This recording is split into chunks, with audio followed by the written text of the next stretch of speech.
Summer வந்தாச்சு. What's your plan for this holiday? எங்க கிட்ட விட்டுருங்க, நாங்க பாத்துக்கிறோம். VGT Holidays. GT Holidays, South India's #1 travel brand.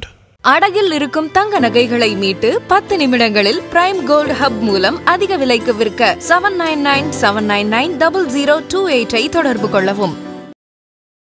தமிழ்நாட்டினுடைய ஏடிஜிபி ரேங்க்ல இருக்கிற ஒரு அதிகாரியும் கைது செய்யப்பட்டிருக்கார். இந்த நிகழ்வை எப்படி பார்க்கறீங்க? என்ன நடக்குது தமிழ்நாடு? நேற்று நடந்தது தமிழ்நாடு அரசுக்கு அவமானம், தர்ம சங்கடம்.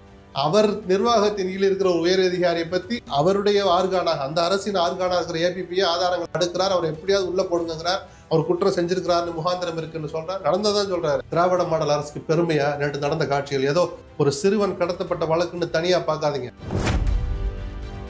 இந்த ஆட்சி தான் காரணம், முதலமைச்சர் தான் காரணம். அவர் கொடுக்க தவறிய தார்மீக பயம், ஏற்படுத்த தவறிய அந்த தார்மீக பயம்தான் நம்ம என்ன பண்ண யாரு நம்மள என்ன கேட்க போறா அப்படின்ற ஒரு உணர்வை, ஒரு மனப்பான்மையை கொடுத்து சொன்னா நான் அச்சப்படுறேன். இப்படி வந்துடக்கூடாது தான் நான் தொடர்ந்து சொல்லிட்டு இருக்கேன். உங்களை தெருவுல நிறுத்துவாங்கன்னு சொல்றேன் முதலமைச்சர்.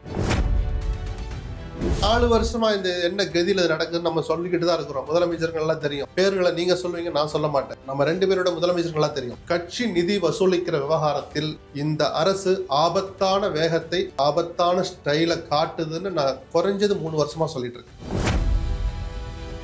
எத்தனை % வாக்குறுதியை நீங்க நிறைவேற்றிருக்கீங்கன்னு இன்னைக்குதான் கால்குலேட்டர் உட்காந்து சண்முகம் கணக்கு போடுறாரா? ஏன் 3 வருஷத்துல பாதியாவது நீங்க நிறைவேற்றிருக்கீங்களான்னு ஒரு ஞாபகப்படுத்துற மாதிரி அறிக்கை விட்டாரா? அவர் இல்ல பழைய ஆள் விட்டாரா? அது என்ன, தேர்தல் நெருங்கும் போது அவங்களுக்கு கால்குலேட்டர் கையில் வச்சுட்டு எத்தனை % அவங்க நிறைவேற்றிருக்கிறாங்க, நீங்க சொன்ன 95 சரியா தப்பா, அந்த சீட்டை கேட்கும் போது ஞாபகம் வருமா உங்களுக்கு? அண்ணாமலை சொன்ன வார்த்தை ஒரு பிஜேபி தொண்டனையும் உசுப்பி விட்டு உற்சாகப்படுத்துற வார்த்தை, உன்னதமான வார்த்தை. நான் திரும்ப சொல்வேன், அது தனி பார்வை. கூட்டணின்னு ஒண்ணு அமைஞ்ச பிறகு நாம சொல்லலாமா? சரி, சொல்கிற இடத்தில் நம்ம இருக்கிறோமா? இந்த 2 கேள்வி அண்ணாமலை முதல்ல யோசிப்பார். அவர் தலைவராக இருக்கும்போது ஒரு இன்ஸ்ட்ரக்ஷன் கொடுத்தா தெரியுமா? யாரும் இனிமேல் பேட்டி கொடுக்கக்கூடாது, விமான நிலையத்துக்கு போகும்போது வரும்போது. கிட்டத்தட்ட தமிழிசை மறைமுகமா சொன்னார். தமிழிசை மாதிரி பல பேர் மறைமுகமா மனசு வச்சா சொன்னார். அப்ப நீங்க தலைவராக இருந்தா மற்றவங்க பேசக்கூடாது, நைனா தலைவராக இருந்தா நீங்களாம் பேசலாமா? 70 வாங்கி நின்னீங்கன்னா அந்த 70ல 7 கூட தேராது. இப்படி எல்லாம் நீங்க சீண்டிக்கிட்டு இருந்தீங்கன்னா அதிமுக, ஏன்னா உங்களுக்கு வேலை செய்ய போறோம் அதிமுக காரன் தான் மெயினா. அவன் வேலை செய்யாம நீங்க ஒரு இடத்தையும் ஜெயிக்க முடியாது. அப்ப நீங்க இப்படி சீண்டி சுரண்டிக்கிட்டே இருந்தீங்கன்னா எந்த அதிமுக தொண்ட உணர்வோட உங்களுக்காக ஓட்டு கேட்பா, ஓட்டு போடுவோம். அரசியல் ரீதியாகவும் தப்பு. உங்களுக்குள்ள கோர் கமிட்டி மீட்டிங் நினைச்சல மாதிரி இல்ல, அமித்ஷா கிட்ட எல்லாத்தையும் பேசுங்க. 2:1 இல்ல 1:2 கேளுங்க. அதிமுக ஒரு இடத்துல நம்ம 2 இடத்துல நிக்கணும். கேளுங்க, கேட்கிற உரிமை அண்ணாமலைக்கு இருக்கு, விருப்பப்படுற உரிமையும் அவருக்கு இருக்கு. 2026 கூட்டணி ஆட்சின்னு ஒரு கோஷம் பெருசா ஒலிக்குது. அது சாத்தியம் இல்லையா? தேர்தலுக்கு முன்பாகவே சொல்லி நடக்கிறது சாத்தியம் இல்லை. அப்படி சொல்ற கட்சி கூட்டணி பலவீனமாக பார்க்கப்படுங்கிறது கடந்த கால வரலாறு. விஜயும் வந்துட்டா அது திமுகவை வீழ்த்துகிறான். பிஜேபி இருக்கு இல்லைங்கிறது அப்புறம். விஜய் அதிமுகவோட சேர்ந்துட்டால் திமுகவுக்கு அதன் தமிழர்களுக்கு வணக்கம். பல்வேறு துறைகளில் ஆக சிறந்த ஆளுமைகளை சந்தித்து நாம் நேர்காணல் எடுத்து வருகிறோம். அந்த வகையில் மீண்டும் நம்மோடு இணைந்திருக்கிறார் மூத்த பத்திரிகையாளர் திரு SP லட்சுமணன் அவர்கள். அவரிடம் கேட்பதற்கு நிறைய இருக்கின்ற வாரங்களோடமே கேட்போம். வணக்கம் SPL சார். வணக்கம். எப்படி இருக்கீங்க? நல்லா இருக்கேன். நடப்பு அரசியல் குறித்து நிறைய கேள்விகள் இருக்கு. நான் முதல்ல ஒரு முக்கியமான இஷ்யூ சம்பந்தமா அங்கிருந்து தொடங்கணும்னு நினைக்கிறேன். ஒரு காதல் விவகாரத்தில் ஒரு சிறுவன் கடத்தப்படுகிறார். அந்த கடத்தல் சம்பவத்தில் ஒரு சிட்டிங் MLAவும் அதில் ஆஜராகிறார் கோர்ட்டில். அதே போல் தமிழ்நாட்டினுடைய ஏடிஜிபி ரேங்க்ல இருக்கிற ஒரு அதிகாரியும் கைது செய்யப்பட்டிருக்கார். இந்த நிகழ்வை எப்படி பார்க்குறீங்க? என்ன நடக்குது தமிழ்நாட்டில்? நேற்று நடந்தது ஒரு குற்றத்தில் சம்பந்தப்பட்டவராக சொல்லப்பட்ட ஒருத்தருடைய முன்ஜாமீன் மனு மீதான விசாரணை, அதில் போடப்பட்ட இடைக்கால உத்தரவு. ஸோ முழுமையான நடந்தது என்ன அப்படிங்கிறத இனிமேல் தான் வரப்போகுது. மேலோட்டம் பார்த்தா 2 விஷயம் நான் சொல்லுவேன். ஒன்று, இந்த மாதிரி கட்ட பஞ்சாயத்து பண்ணுற நபர்கள் தமிழ்நாட்டில் எல்லா ஆட்சி காலத்துலையும் இருக்கிறாங்க, இந்த ஆட்சிலையும் இருக்கிறாங்க. தலைவர்களாக உலா வர்றாங்க, லோக்கல் தாதாக்களாக உலா வர்றாங்க. அப்படிப்பட்ட நபர்களின் செவிட்டில் அறைந்த மாதிரி நீதிபதி வேல்முருகன் பல கருத்துக்களை நேற்று சொன்னார். MLAன்னு கூட பார்க்காம, MLA அந்த தவறை செய்திருந்தால் நேற்று கொடுக்கப்பட்டது சரியான சவுக்கடி தான். செஞ்சாரா இல்லையாங்கிறது விசாரணை தெரிய போகுது. அதுபோல ஒரு அதிகாரி, அவரும் தன்னுடைய காரை கொடுத்தார், தெரிஞ்சு கொடுத்தாரா தெரியாம கொடுத்தாரா, அந்த காரை இந்த பர்பஸுக்கு தான் பயன்படுத்த போறோம்னு கேட்டு வாங்கினாங்களா, இல்லை என்னை கொண்டு வந்து இறக்கி கொடுங்கன்னு கேட்டு ஒருத்தர் யார் வாங்கிட்டு, இதெல்லாம் நமக்கு விசாரணையிலே தெரிய வரும். எதுவாக இருந்தாலும் ஒருவேளை அவர் தெரிஞ்சு தப்பு பண்ணதா விசாரணையில் தெரிய வந்தால் அதிகாரிகளுக்கு இந்த ஆட்சியின் மீதான பயம் போயிடுச்சுன்னு நான் தொடர்ந்து சொல்லிக்கிட்டு வந்ததனுடைய இன்னொரு உதாரணம் தான் இதுன்னு நான் சொல்லுவேன். நம்ம இப்படி இருக்கிறோமே, எவ்வளோ பெரிய விஷயம். ஒரு கட்ட பஞ்சாயத்தில் போய் நம்ம இப்போ ஒருத்தருக்கு இன்ஸ்ட்ரக்ஷன் கொடுக்குறோமே, ஒரு கார் அனுப்புகிறோமே, நடந்தது நிஜமாக இருந்தால், நான் ஒரு டிஸ்க்ளைமர் போட்டுக்கிட்டே தான் சொல்கிறேன். ஏன்னா நமக்கு நடந்தது என்னன்னு தெரியாது, அது தெரிஞ்சுக்கணும்னு அவசியம் இல்லை, அது போலீஸாருடைய வேலை. ஒருவேளை இதெல்லாம் ஓரளவு உண்மையாக இருந்தால், அப்படி ஒரு எண்ணம் இந்த இவ்வளோ பெரிய உயரதிகாரி சென்னையில் பணியிருக்கிற ஒரு அதிகாரிக்கு வந்ததுக்கு என்ன காரணம்? இந்த ஆட்சி தான் காரணம், முதலமைச்சர் தான் காரணம். அவர் கொடுக்க தவறிய தார்மீக பயம், ஏற்படுத்த தவறிய அந்த தார்மீக பயம்தான் நம்ம என்ன பண்ண யாரு நம்மளை என்ன கேட்க போறா அப்படின்ற ஒரு உணர்வை, ஒரு மனப்பான்மையை கொடுத்து சொன்னா நான் அச்சப்படுறேன். இப்படி வந்துடக்கூடாது தான் நான் தொடர்ந்து சொல்லிக்கிட்டு இருக்கேன். உங்களை தெருவில் நிறுத்துவாங்கன்னு சொல்றேன் முதலமைச்சர். சரி, நடந்துடுச்சு, 4.25 வருஷத்தை ஓடிட்டீங்க. இந்த சம்பவத்தையாவது எடுத்துருந்தீங்க, வாங்க என்ன நடந்துச்சு? ஏதோ ஒரு ஏடிஜி தப்பு பண்ணான்னு சந்தேகப்பட்டு உள்ள போனார். நேற்று நடந்தது தமிழ்நாடு அரசுக்கு அவமானம், தர்ம சங்கடம். அவர் நிர்வாகத்தின் கீழ் இருக்கிற ஒரு உயர் அதிகாரியை பத்தி அவருடைய ஆர்கானாக, அந்த அரசின் ஆர்கானாக இருக்கிற ஏபிபியை ஆதாரங்களை அடுக்கிறார். அவர் எப்படியாவது உள்ள போடுங்கிறார். அவர் குற்றம் செஞ்சிருக்கிறார்னு முகாந்திரம் இருக்குன்னு சொல்றார். நடந்ததான் சொல்றாரு. திராவிட மாடல் அரசுக்கு பெருமையா நேற்று நடந்த காட்சிகள்? ஏதோ ஒரு சிறுவன் கடத்தப்பட்ட வழக்குன்னு தனியா பார்க்காதீங்க. இந்த ஆட்சியினுடைய நிர்வாகத்துக்கு ஏற்பட்ட ஒரு கரும்புள்ளின்னு தான் நான் சொல்லுவேன். அது கட்ட பஞ்சாயத்தா இருந்தா கட்ட பஞ்சாயத்து பண்ற அளவு தோழமை கட்சி எதிர்கட்சி இதெல்லாம் சும்மா பம்மாத்து வேலை. அப்படி ஒரு விமர்சனம் வருது, எதிர்கட்சி எம்எல்ஏ என்பதற்காக, அதெல்லாம் தூக்கி குப்பையில போடுங்க. தவறு நடந்திருந்தால், தவறு பண்ணது யாரா இருந்தாலும், நேற்று வேல்முருகன் கொடுத்தது சாட்டை அடிதான். அதுக்குள்ள யார் போனாலும், நீங்களோ நானோ யாரும் போகக்கூடாது, போனாலும் போறவங்களை மதிக்காதீங்கன்னு தான் நான் சொல்லுவேன். ஸோ 2 பார்வை. 1, அதிகாரிகளுக்கு பயம் போயிடுச்சு. 2வது பார்வை, நீதிமன்றம் சரியான நேரத்தில் சரியான சவுக்கடியை கொடுத்திருக்கு. அது இடைக்கால தீர்ப்பாக இருந்தால் கூட. ஏன் லகானை எடுக்க மாட்டேன்றாரு? ஏன் அப்படியே கட்டவிழ்த்து இருக்கிற மாதிரி? அப்படி இல்லை, அவர் முதல் ஆண்டு ஆட்சிக்கு வந்த உடனே ஏதோ அதிகாரிகள் தான் அப்படின்னு ஏதோ ஒரு மாயைக்குள்ள போய் சிக்கிட்டார் முதலமைச்சர். சரி, திறமையான அதிகாரிகள் இல்லாமல் அரசு இயந்திரம் இயங்காது, அதை மறுப்பவன் அல்ல நான், முழு மனதோடு ஏற்கிறவன் என்ன சொல்ல போனான். ஆனால் அந்த அதிகாரிகளை வேலை வாங்கணுமே தவிர அவர்களுடைய பிடிக்குள்ள போய் ஒரு நிர்வாகத்தை தலைமையில் இருக்கிற முதலமைச்சர் போய் சிக்கக்கூடாது. துரதிருஷ்டவசமாக சிக்கிட்டார். நான் புதுசாக சொல்றேன், 4 வருஷமா சொல்றேன். அப்ப சிக்கினவர் இன்னும் வெளியே வரல. இப்பயாவது அதனுடைய விளைவுகளை புரிஞ்சுக்கிட்டு அதிகாரிகளை நம்ம கட்டுப்பாட்டில் வைக்கணும் அப்படின்னு தான் அவர் ஒரு முடிவுக்கு வந்து இந்த கேஸை எடுத்து ரிவ்யூ பண்ணுவேன். 2 அதிகாரிகளுக்கு இடையில நடந்த ஈகோ யுத்தம்னு சொல்றாங்க. இன்னொரு பார்வையால் இருக்கு, ஒளிஞ்சிருக்கு. என்ன சொல்றேன்னு முதலமைச்சருக்கு புரியும். எடுத்துட்டு வா, நிஜமாவே அது அப்படிதானா? ஏப்பா இது நிஜமா ஒரு காரை அனுப்புனது ஒரு குற்றம்னா நீ என்ன பண்ணிருக்கணும்? டிஜிக்கு ஒரு லெட்டர் அனுப்பு. இந்த அதிகாரி இப்படி தவறா ஒரு விஷயத்த பண்ணியிருக்கிறார், அவருக்கு தெரிஞ்சு நினைச்சா தெரியாம நினைச்சா எனக்கு தெரியாது, இவர் மீது துறை ரீதியாக நடவடிக்கை எடுங்க. ஏடிஜியாவே இருந்தாலும் ஐஜி ஒரு லெட்டர் எழுதல, எஸ்பி எழுத, ஒரு கலெக்டரா இருந்த சகாய தலைமைச் செயலாளருக்கு அப்படிலாம் கடிதம் எழுதின வரலாறு உண்டு. ஐஏஎஸ்ஆ இருந்துகிட்டு ஒரு தவறை சுட்டி காட்டி உரிய நடவடிக்கை எடுக்க சொல்லி. அப்போ அந்த ஐஜி அதை பண்ணிருக்கலாமே, ஏன் அதை பண்ணல? அதுல நிஜம் இருந்தால் முதலமைச்சர் அதை கூப்பிட்டு கேட்கணும். இந்த நிழல் யுத்தம் நல்லதல்ல. ஒட்டுமொத்தமாக அவமானப்படுறவர், சங்கடத்தை சந்திப்பவர் முதலமைச்சர் தான், உள்துறைக்கு பொறுப்பு வகிக்கிற முதலமைச்சர் தான். கடந்த அந்த டாஸ்மாக் ரெய்டு அப்போ கூட வந்து இந்த ஆகாஷ் பாஸ்கரன் ஒரு பேர் வந்தது, ரத்தீஷின் பேர் வந்தது. இதற்கெல்லாம் கூட திமுக தரப்புல இருந்து யாருமே பெருசா பேச மாட்டாங்க. சொல்லணும்னு அவசியம் இல்லையே, நேரடியா சொல்லணும்னு அவசியம் இல்லை. அது வேற, அது அரசியல். இல்ல அது அரசியல், இங்க இது அதிகாரிகள் இல்ல, இது அவருடைய நிர்வாகத்தின் கீழே இருக்கிற ஒரு ஆர்கான். அது ஓகே, அவருடைய உங்க நிர்வாகத்தின் கீழே இருக்கிற டாப் 10 அதிகாரி, டாப் 15, 20 அதிகாரிகள் ஒருத்தரை ஜெயில பிடிச்சிட்டு போறாங்க. இதுல கவனம் செலுத்துறது வேற. இதுலயும் கூட ஒரு அறிக்கை விடலாம் நம்ம எதிர்பார்க்க முடியாது. நீங்க ஒரு ஆய்வை நடத்துங்கன்னு தான் நம்ம சொல்றோம். ஏன் வாய் திறந்து சொல்லல அப்படின்னு நம்ம எதிர்பார்க்க முடியாது. முதலமைச்சர்கிட்ட உங்களை நீங்களே ஸ்ட்ரென்தன் பண்ணிக்கோங்க, உங்க கண்ட்ரோல்ல தான் அவங்களா இருக்காங்கன்னு ஒரு பயத்தை ஏற்படுத்துங்கன்னு நம்ம சொல்றோம். சரி, ஆகாஷ் பாஸ்கரன் வீட்டுக்கு ஈடி போன விவகாரம் வேற, இந்த விவகாரம் வேற. இந்த மாதிரி சலசலப்புக்கெல்லாம் அதிகாரிகள் செயல்பாடா இருக்கட்டும், இந்த மாதிரி பின்னிருந்து இவங்கெல்லாம் உள்ள இருந்திருக்காங்கன்னு யாருமே தெரியாத ஒரு புதுமுகமா சில பெயர்கள் வரதா என்ன நடந்திருக்கு? அப்ப 4 வருஷம் எந்த புதுமுகம்? இந்த ரத்தீஷோ சில பொதுமக்களுக்கு வேணா புதுமுகமா இருக்கலாம். 4 வருஷமா இந்த என்ன கதியில நடக்குதுன்னு நம்ம சொல்லிக்கிட்டு தான் இருக்கிறோம். முதலமைச்சர்கள் எல்லாம் தெரியும். பேர்களை நீங்க சொல்லுவீங்க, நான் சொல்ல மாட்டேன். நம்ம 2 பேரோட முதலமைச்சர்களா தெரியும். கட்சி நிதி வசூலிக்கிற விவகாரத்தில் இந்த அரசு ஆபத்தான வேகத்தை, ஆபத்தான ஸ்டைல காட்டுதுன்னு நான் குறைஞ்சது 3 வருஷமா சொல்லிட்டு இருக்கேன். கட்சி நிதி எல்லா ஆட்சியிலையும் வசூலிப்பாங்க, யாரும் விதிவிலக்கல்ல. எடப்பாடி உட்பட நான் சொல்றேன், எடப்பாடி வரைக்கும். அது வழக்கத்துக்கு மாறானதும் இல்லை, சட்டத்துக்கு புறமானதா இருக்கலாம். நான் பிராக்டிக்கலான ஆளுன்னு உங்களுக்கு தெரியும். அதை குறைக்கணும்னு தான் நான் ஆசைப்படுவேன் தவிர இந்த ஜென்மத்தில் ஒழிக்க முடியாது லஞ்சத்தை. இந்த ஆட்சியிலும் லஞ்சம் இருக்கு, கட்சி நிதி வசூலிக்கப்படுது, துறை வாரியா வசூலிக்கப்படுது, எல்லாருக்கும் தெரியும். ஆனா யாரை வச்சு வசூலிக்கிறீங்க? சின்ன சின்ன பசங்களை வச்சு வசூலிக்கிறீங்கிற குற்றச்சாட்டு நான் சொல்லல. மூத்த மந்திரிகள் ஆரம்பிச்சு ஜூனியர் மோஸ்ட் மினிஸ்டர் வரைக்கும் எல்லாரும் கதறினாங்க. என்ன சார் இப்படி நடக்குதுன்னு. என் காதுக்கு வந்தது முதலமைச்சர் காதுக்கு போயிருக்குமா? போயிருக்க வேண்டாமா? போகலைன்னா அதை தடுத்தது யார்? இவ்வளவு நடந்துட்டு இருக்கேன், ஏன் என் கவனத்துக்கு கொண்டு வரல? என்னைக்காக கூப்பிட்டு கேட்டிருக்காரா? அதை தாண்டி ஏதோ நடக்கக்கூடாதுலாம் இந்த ஆட்சி நடந்துடல, கொஞ்சம் அதிகமா நடந்துச்சு. நடக்கக்கூடாத ஸ்டைல நடந்துச்சு.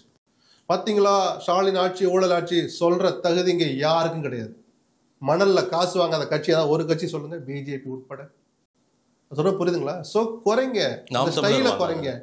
வேண்டாம், தனிப்பட்ட முறையில் யாரையும் சொல்லலாம் கேட்க வேண்டாம். நான் ஜென்ரலா சொல்றேன், எந்த கட்சி விதிவிலக்கல்ல. நிதி வாங்காத கட்சிகள் யாருமே இல்லை. திமுக கூட்டணிக்குள் ஒரு சலசலப்பும் அதே போல ஆளுங்கட்சி மீதான ஒரு அதிருப்தியும் வெளிப்படுத்தும் குரல்கள் ஒவ்வொன்றா எழ ஆரம்பிச்சிருக்கு. எப்படி பார்க்குறீங்க? இயல்பான எதிர்பார்த்தது தானே. தேர்தல் நெருங்க நெருங்க இந்த மாதிரியான பேர வலிமையை அதிகப்படுத்துவதற்கான ஒருத்தர் ஒரு நடைமுறையை கடைபிடிப்பாங்க. சரிதானா? எத்தனை % வாக்குறுதியை நீங்க நிறைவேற்றிருக்கீங்கன்னு இன்னைக்குதான் கால்குலேட்டர் உட்காந்து சண்முகம் கணக்கு போடுறாரா? ஏன் 3 வருஷத்துல பாதியாவது நீங்க நிறைவேற்றிருக்கீங்களான்னு ஒரு ஞாபகப்படுத்துற மாதிரி அறிக்கை விட்டாரா? அவர் இல்ல, பழைய ஆள் விட்டாரா? அது என்ன, தேர்தல் நெருங்கும் போது தான் உங்களுக்கு கால்குலேட்டர் கையில் வச்சுட்டு எத்தனை % அவங்க நிறைவேற்றிருக்கிறாங்க, நீங்க சொன்ன 95 சரியா தப்பா, அந்த சீட்டை கேட்கும் போது ஞாபகம் வருமா உங்களுக்கு? எல்லாம் அரசியல் தான்.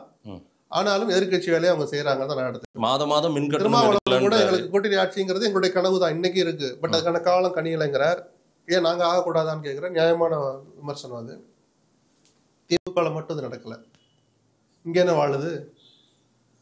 அதிமுக பிஜேபி கூட்டணி பிடிச்சோ பிடிக்காமலையோ நிர்பந்தப்படுத்தியோ அல்லது மனமுவந்தோ அன்பாலோ விரட்டப்பட்டோ நடந்துருச்சுல, கூட்டணி அறிவிச்சாச்சுல. ஒரு அது இன்னும் ஃபர்ஸ்ட் கியர் போடாம இருக்கு, ஒரு மந்தமா இருக்கு. ஏன்னா வருத்தம் 2 பக்கமும் இருக்கு. அதிமுக பக்கம் ரொம்பவே இருக்கு. நடந்த விதம் சரியில்லை, இவ்வளவு அவசரம் தேவையில்லைன்னு. சரி, நடந்துடுச்சு, என்னத்தையும் ஒன்று ஏத்துக்கிட்டு போலான்னு கிளம்ப போற நேரத்துல அண்ணாமலை என்ன சொல்றார்?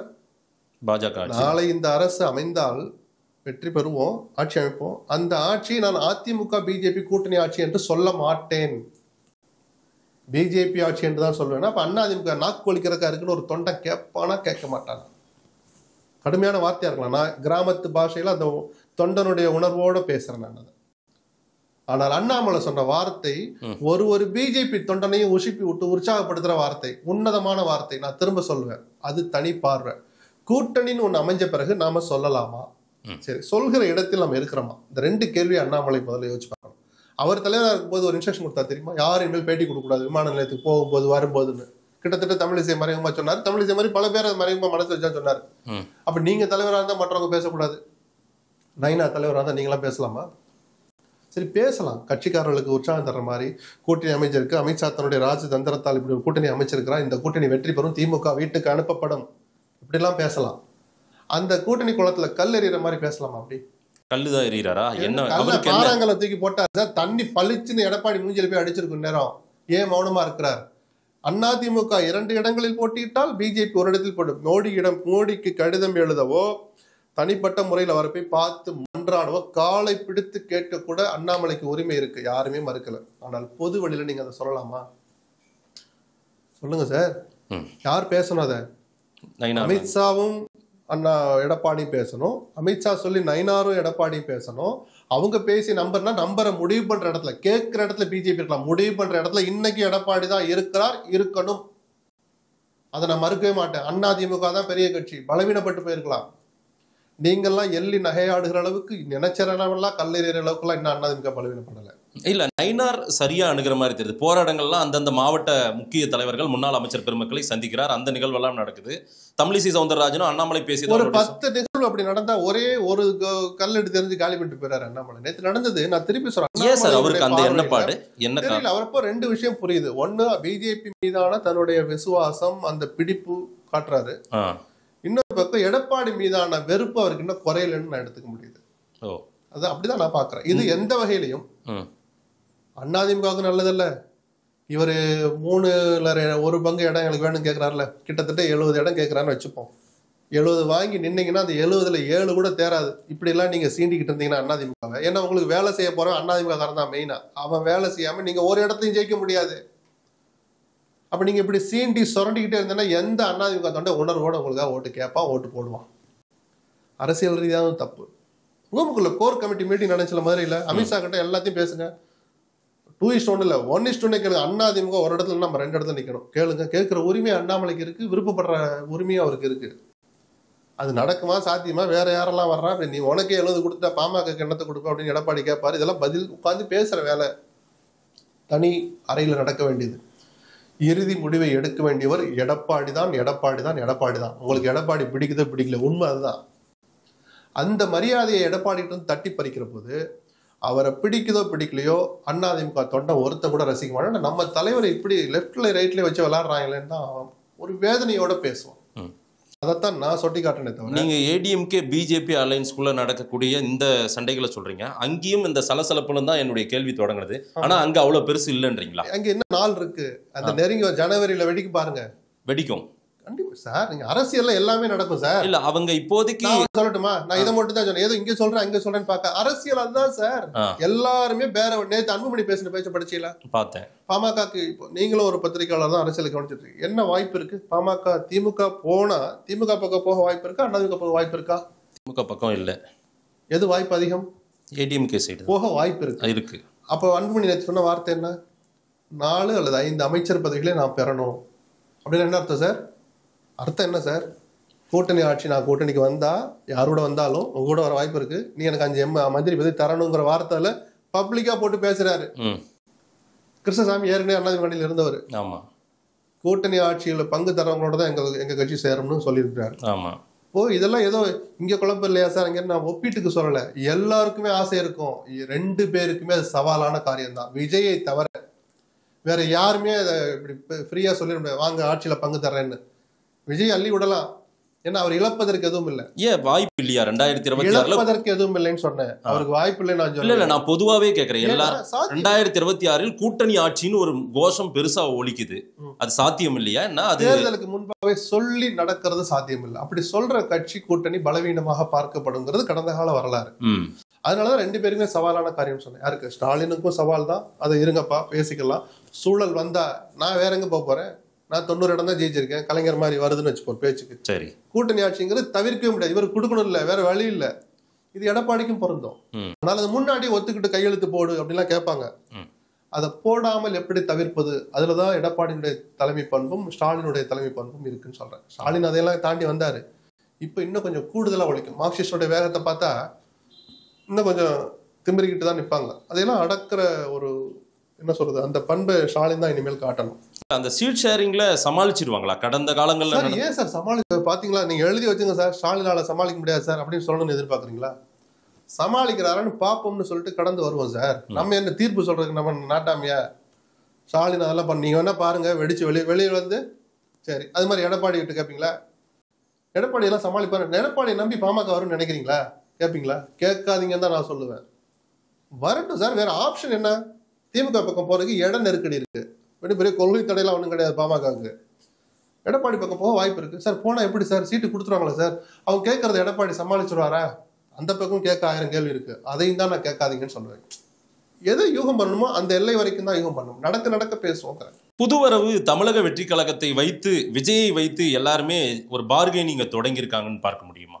அப்படி இல்லை, அப்படிலாம் பார்கெயின் பண்றதுக்காக பயன்படுத்த மாட்டாங்க. ஏன்னா ஒரு அதிமுக விஜய் மட்டுமே ஒரு கூட்டணி சேர்ந்திருக்காங்கன்னு வச்சு ஒரு பேச்சுக்கு. சரி, பிஜேபி அங்க இல்லைன்னா இடதுசாரிகளுக்கு, திருமாவளவனுக்குலாம் நீங்க சொல்ற பார்கெனிங் பவரை அதிகப்படுத்துற, வலுப்படுத்துற இன்னொரு ஆப்ஷன் இருக்குன்னு சொல்லலாம். ஓகே, இப்ப அவங்களுக்கு ஏற்ற மாதிரி இருக்கிற சொல்லி பயமுறுத்துற 2 ஆப்ஷன் இருக்கு. ஒன்னு அதிமுக அணி, இன்னொன்னு விஜய்.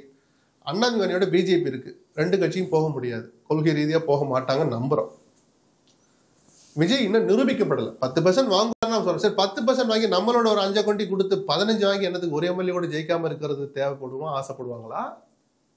இல்ல ஒரு 8 கொடுத்து 4, 6 ஜெயிப்போன்னு ஆசைப்படுவாங்களா? நீங்களே சொல்லுங்க, யதார்த்தமா அரசியல பேசுங்க.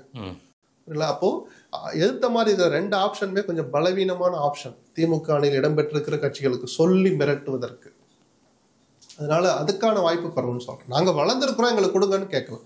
திருச்சியில ஒரு ஊர்வலம் பேரணி பண்ணார்ல திருமாவளவன், எதுக்கு? திருச்சியை சுத்தி பார்க்கணும்னா? அதுவும் அரசியல் தான் சார். எங்க கட்சி வளர்ந்துருக்குன்னு பாரு, எல்லாரையும் பேச வச்சார், அது பிரம்மாண்டமா நடத்தினார். நாங்க வளர்ந்துருக்கோம்னு காட்டுறாரு. யாருக்கு அது? எடப்பாடிக்கா? ஸ்டாலினுக்கு சொல்லப்பட்ட மெசேஜ். அது மாதிரி ஒருத்தரும் தங்களுடைய எதிர்பார்ப்பை வெவ்வேறு வடிவங்கள்ல சொல்லுவாங்க. ஸோ நெருக்குதல் தொடங்கிருச்சு, அங்கேயுமே வந்து சீட்டு பேரத்துக்கான வேலைகளை எல்லாருமே ஸ்டார்ட் பண்ணியிருக்காங்க அப்படின்னு பார்க்க முடியுமா? இது வந்து டிசம்பர்ல ஜனவரியில ஒரு உருவம் பெறும். அப்பதான் அதை பத்தி அறிவாலயத்துக்கு வரும்போது தானே சார் உட்காந்து பேச போறாங்க. தெருவில் அந்த பிரஸ் மீட்லயும் நீங்க டீனர்ல உங்க ஆஃபீஸ்ல பிரஸ் மீட்டை தொடங்கிட்டீங்களா, ரைட், நாங்கள் அறிவாலயத்துல பிரஸ் மீட்டை தொடங்குறோம், இப்படியா நடக்கும் சீட் ஷேரிங்க. சரி, இப்போ சும்மா அப்படி கல்லறிஞ்சு வைக்கிறது தான். டிசம்பர் ஜனவரியில தானே அது மெட்டீரியலைஸ் ஆகும். விஜய் ஒரு அணியை கட்டமைப்பாரா அல்லது ஏதேனும் ஒரு அணிக்குள்ள போவதற்கு போல ஒரு சூழல் தெரியுதா உங்க பார்வையில? எதுவுமே தெரியல. ஆப்ஷன் இருக்கு, 2 ஆப்ஷன் இருக்கு அவருக்கு. ஆ, ஒண்ணு தனிச்சு நிக்கலாம், ஆமா. இன்னொன்னு அதிமுக அணிக்கு போகலாம். பிஜேபி இருக்கு இல்ல அல்லது வெளியே அனுப்புங்க நான் அப்புறம் வரேன் அப்படிங்கிறது ஒண்ணு. அதிமுக அணி ஒண்ணு, அவர் தலைமையில் ஒரு அணி அமைக்கிறதும் அல்லது அவர் தனியா நிக்கிறதும். என்னோட கருத்துன்னு கேட்டீங்கன்னா விஜய் தனியா நிக்கிறது தான் நல்லது. ஏன்னா ரிஸ்க் எடுக்கணும்னு முடிவு பண்ணிட்டாரு. அப்ப நான் யாரு நாம யாருன்னு தான் தெரிஞ்சுக்கணும், நம்ம அணிக்கு எவ்வளவு இருக்குன்னு தெரிஞ்சுக்கணும். அவருக்கு ஒரு பிரயோஜனம் இல்லை.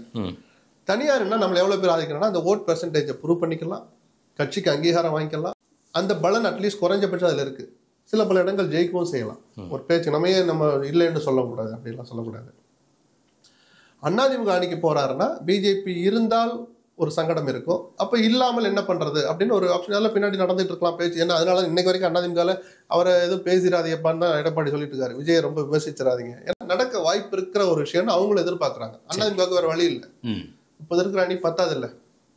அதனால விஜயினுடைய பார்வையில் 2-3 ஆப்ஷன். ஒன்று தானே தனித்து நிற்பது, தன் தலைமையில் ஒரு அணி அமைப்பது, அதிமுகவோடு சேர்வதுன்னு 3 ஆப்ஷன் இருக்கு. அமித்ஷா சொல்ற அந்த என்டிஏ ஆட்சின்றது கூட்டணி ஆட்சி தானே சார்? அவங்க பிஜேபி மாதேஸ்வர் லட்சுமணன் ஒண்ணு நினைச்சு சொல்ல, அப்புறம் எடப்பாடி வந்து இல்லப்பா அமித்ஷா கம்மாவை அங்க போட்டாரு, நீங்க இங்க போட்டிருக்கேன் பாரு. இதுக்குதான் நான் என்ன சொல்றேன், அண்ணாமலை போன்றவர்களுக்கு அமித்ஷா போன்றவர்களுக்கு இன்னும் முகம் தெரியாத முகம் தெரிந்த பதவியில் இருக்கிற இல்லாதவர்களுக்கெல்லாம் ஒரு முற்றுப்புள்ளி வைக்கிற மாதிரி, சேஷ்டைகளுக்கு முற்றுப்புள்ளி வைக்கிற மாதிரி எடப்பாடி ஒரு அறிக்கை விடணும். பிரஸ் மீட் கூட வைக்க வேணாம் சார். 2026 திமுக வீட்டுக்கு அனுப்பப்படும், அது உறுதி, மக்கள் முடிவெடுத்து விட்டார்கள். நீங்க எழுதி கொண்டியான 4 வரி. அதிமுக ஆட்சி அம்மாவின் ஆட்சி அமையும், எடப்பாடி பாஷையிலே சொல்றேன். அதிமுக தலைமையிலான ஆட்சி அமையும், அதில் கூட்டணி கட்சிகள் கூட்டணி ஆட்சி என்கிற பேச்சுக்கு இடமில்லை. உங்க வார்த்தையை சாஃப்டாவோ ஸ்ட்ராங்காவோ போடுங்க. நீங்கள் மௌனமா இருக்க எல்லாரும் ஏறி விளையாடுவாங்க. அது அதிமுகவுக்கும் நல்லதல்ல, அந்த அணிக்கும் நல்லதல்ல. அவங்களுக்கு பிஜேபிக்கு அப்படி ஒரு திட்டம் இருக்கா சார்? இவ்வளவு தூரம் வார்த்தைகளை வச்சு விளையாண்டுட்டு இருக்காங்க, திட்டம் இருக்கான்னு கேட்கறீங்க. ஆட்சி அமைப்பு அந்த ஆட்சி அதிமுக ஆட்சியோட சொல்ல மாட்டாங்கிற அளவுக்கு அவங்க பேசுறாங்க. அண்ணாமலை யார் ரோட்ல போறவர இன்னைக்கு பதவியில் இல்லாம இருக்கலாம், நான் சொல்றேன். உங்களுக்கு அந்த அதிகாரம் இல்லைன்னு நான் சொல்லலாம். ஆனால் அடையாளப்படுத்தப்பட்டு வளர்ந்த ஒரு தலைவரா உருவாயிட்டாரு. பல லட்சம் பேர் அவருடைய பேச்சை கேட்கறவன் இன்னைக்கு இருக்கான், பிஜேபியில இருக்கிறாங்க. புறந்தள்ள முடியாது. இதுக்கு ஒரு முற்றுப்புள்ளி வைக்கணும் இல்ல சார்? யாரோ ஒருத்தரா சொல்றாங்க, முதலமைச்சர் எடப்பாடி தான். நயினா நாயந்தர் சொல்ற, அவரு அமித்ஷா சொல்லல இது வரைக்கும். நயினார் சொல்றாரு, ஏத்துக்கக்கூடிய கருத்து. ஏன்னா தலைவர் அவர் தான். நாங்கள் இடம்பெறுமா இல்லைங்கிறது அப்புறம் பேசிக்கலாங்கிறாரு. ஒரு இடத்துல அப்புறம் பேசிக்கலாம், அதை அப்ப முடிவு பண்ணுவோங்கிறாங்க. தமிழிசை அந்த வார்த்தையை சொல்றாங்க. அப்புறம் பேசலாங்கிறத எடப்பாடி சொல்லணுமா பிஜேபி சொல்லணுமா? எடப்பாடி தான் சொல்லணும் நான் சொல்றேன். 2 பேரும் சேர்ந்து சொல்லணுங்கிறேன் நான்.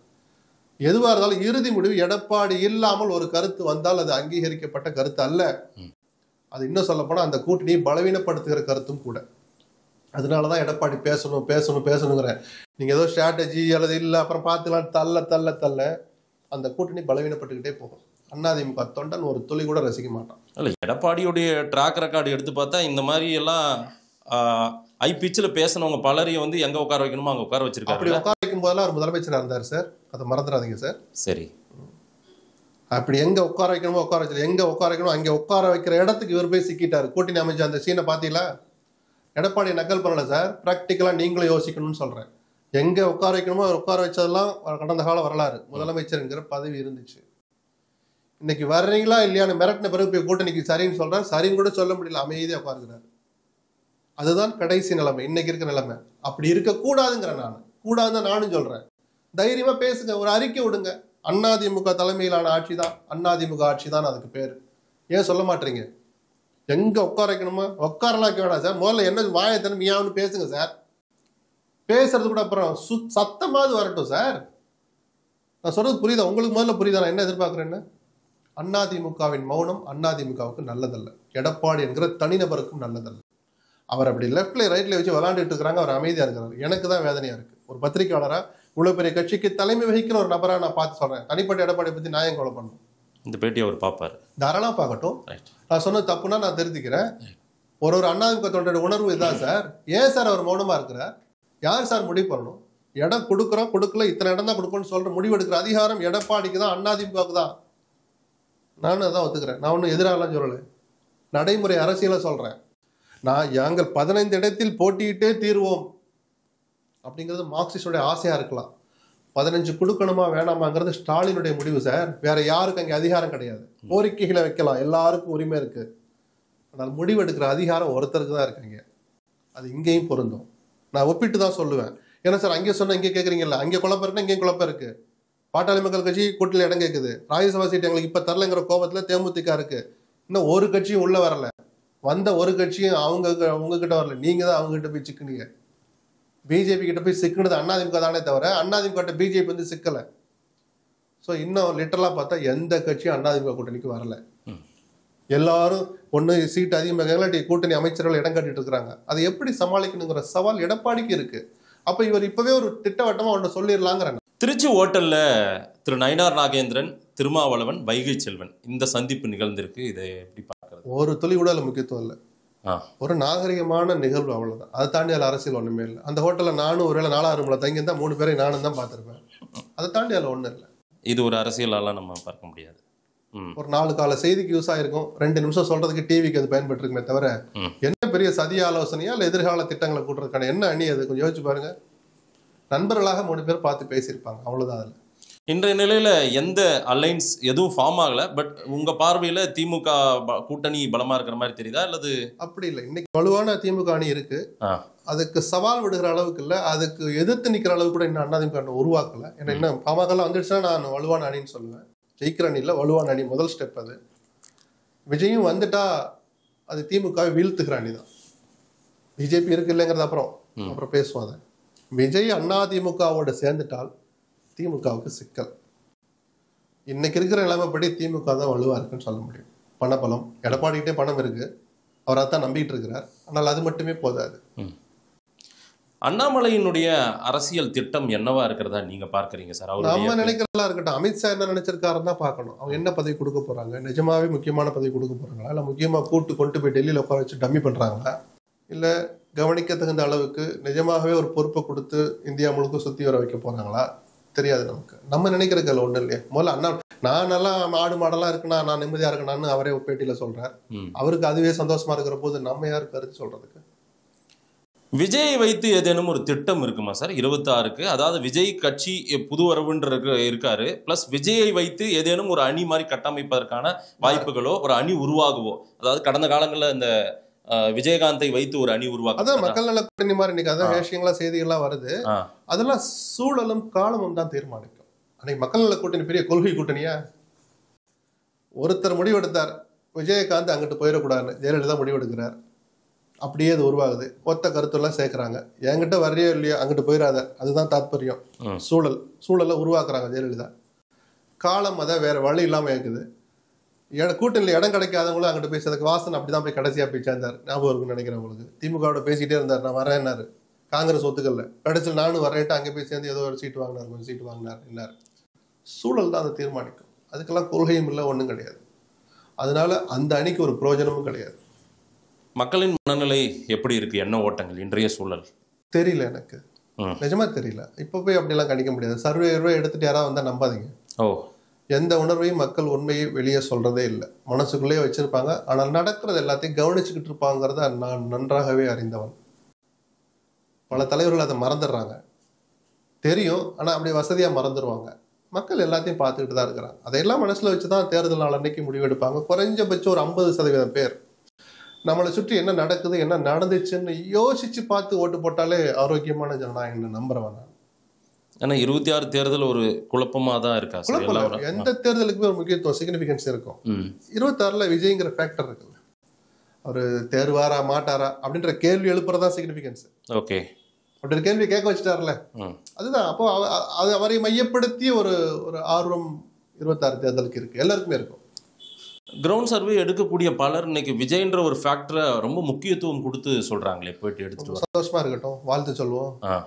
இல்ல உங்களால அனுமானிக்க இல்ல, முடியல. நான் தான் சொன்னேன் 8 முதல் 10% தாராளமா ஓட்டு சரி, எடுப்பாரு. அதுக்கு சர்வேயே தேவை. 13 வருஷம் உழைப்ப போட்டு 8% வந்தாரு.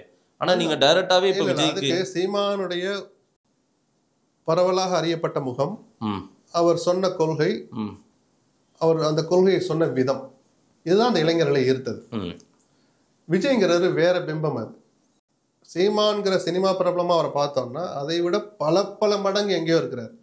சினிமா மோகம் இன்னும் தமிழ்நாட்டில் குறையல. இந்த 10% பெரிய கொள்கைக்காக சேர்றாங்க. நான் 10% வாங்குவாருன்னே விஜய் கொண்டிருக்கிற அந்த அற்புதமான கொள்கைகளுக்காக ஒரு மண்ணும் கிடையாது.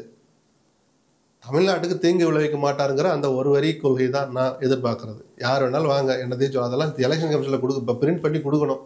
எதுக்காக கட்சியாக இருக்குன்னு என்ன நோக்கம்னு ஒரு காலம் இருக்கும். அதை ஃபில் பண்ணுறது தானே தவிர என்ன பெரிய கொள்கை வேண்டி கிடக்கு. ஏழைகள் விதத்தில் அடிக்காதீங்க, மக்களுக்கு துரோகம் பண்ணாதீங்க. நம்மளை எவனாவது உரிமையை பறிச்சாங்கன்னா அதை கொஞ்சம் கூட நின்று தடுத்துருங்க. இவ்வளோதான் சார், சிம்பிள். மக்கள் வேற எல்லாம் பெருசாக எதிர்பார்க்கறது இல்லை.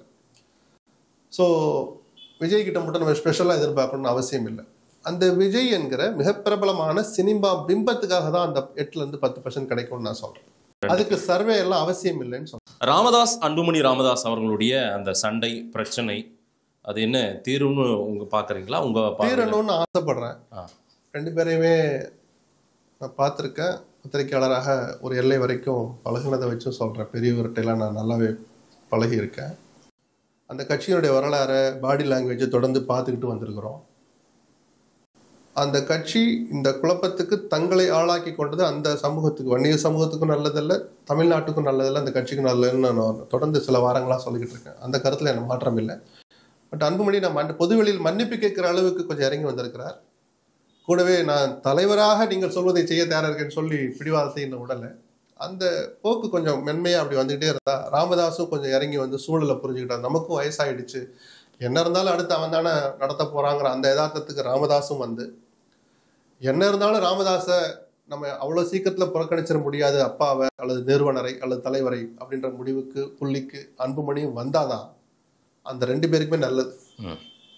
இல்லாட்டி இப்படி தான் பொது வெளியில் நாரிக்கிட்டு இருப்பாங்கன்னு நம்ம ஒரு களத்து மேட்டில் நின்றுக்கிட்டு ஊர் மந்தையில் நின்றுக்கிட்டு பேசுகிற மாதிரி அந்த சூழலுக்கு அவங்களே ஆளாக்கிட்டாங்க. அதுக்கு ஒரு முற்றுப்புள்ளி அவங்க வைக்கணும்னு நான் விரும்புகிறேன். இறுதியா ஒரு கேள்வி, முருக பக்தர்கள் மாநாடு நடக்க போகுது, எப்படி பார்க்குறீங்க? ஒரு இறை நம்பிக்கை உள்ளவர்களுடைய ஒரு நிகழ்வு, அதை அரசியலுக்கு பயன்படுத்தணும்னு நினைச்சாங்கன்னா அவர்களுக்கே அது ஒரு சூட்டை கொடுக்கும்னு நான் எதிர்பார்க்குறேன், ஆசைப்படுறேன். ஏன்னா அரசியலுக்கு அதுக்கு சம்பந்தம் இல்லை, இருக்கக்கூடாது. சேஷ்டை பண்ணணும்னு பார்க்குறாங்க. வேல் யாத்திரைன்னு ஒன்று நடத்தி தாங்களே சுட்டுக்கிட்டாங்க. மக்கள் அதை இடது கையில் புறந்தள்ளினாங்க. அரசியலுக்காக இதை நடத்த ஒருவர் ஒரு வார்த்தையை பயன்படுத்தினா கூட மக்கள் கன்னத்தில் அறைவார்கள், அறைய வேண்டும்னு நான் பார்க்குறேன். அரசியல் ரீதியாக நான் சொல்கிறேன். கூடுதலாக ஒரு கேள்வி, கமலஹாசன் அவர்கள் ராஜ்யசபா எம்பி ஆயிருக்காரு, வாழ்த்துக்கள் சொல்லுவோம். என்ன அரசியல் எல்லாம் போட்டு நக்கல் பண்ணுறாங்க, அப்படிலாம் இல்லை. அவர் பேசுறது வேணா பல பேருக்கு புரியாமல் இருக்கலாம். நிச்சயமாக ராஜ்யசபாவில் பல பேர் எழுதி வச்ச உரையை தான் படிப்பாங்க. தமிழ்நாட்டு உரிமைகளை பாதுகாக்கிறதுல அவரும் தன்னுடைய பங்களிப்பை தன் கட்சியின் சார்பாக செய்யணும்னு நான் ஆசைப்படுறேன். வாழ்த்துக்களை சொல்கிறேன். நிறைய விஷயங்கள் மக்கள் என்ன சொல்கிறாங்க பார்க்கலாம். நேரம் கொடுத்து பேசிட்டு நன்றி சார். நன்றி.